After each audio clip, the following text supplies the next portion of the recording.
They haven't been able to produce any evidence that they are finding people who are undocumented, who have committed crimes. Almost every single person that they have information and shared information with us has been someone that has already been adjudicated and was already in prison. And so there's no way to justify what they are doing.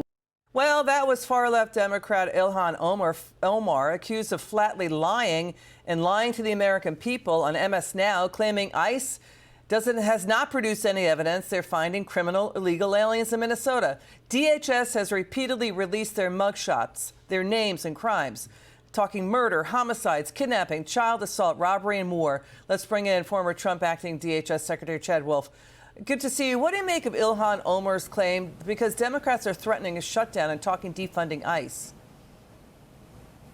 Yeah, obviously the Congresswoman, I don't think she knows what she's talking about. As you indicated, DHS is pretty good about putting out who they're arresting and the types of crimes and where they're located and the like. And so just in Minnesota alone, over 1,000 illegal aliens that are criminals. Criminal illegal aliens have been removed off the streets. And so I think we need to be abundantly clear when the mayor and the Congresswoman say, we want ICE out of our communities.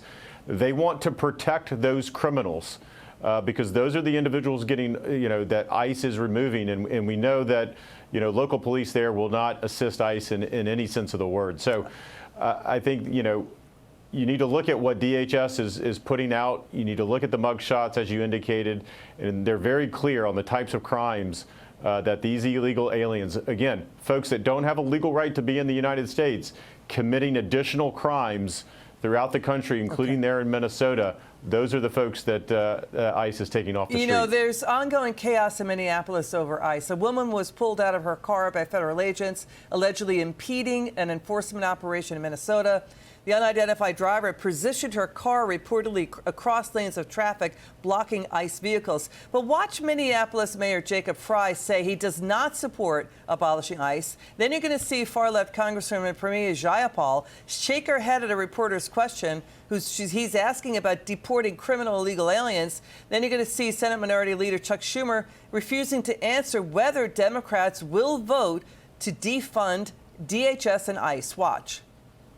I do not support abolishing ICE. Again, we've had ICE in our city before. We've had ICE in our state before. If you propose defunding ICE, then how would you deal specifically with illegal immigrants who do have criminal backgrounds in the U.S.? On that note, do you think that Congress should withhold funding for DHS until there are reforms in place for ICE? As I said, that's one of the major issues that the appropriators are confronting right now before the bill comes up.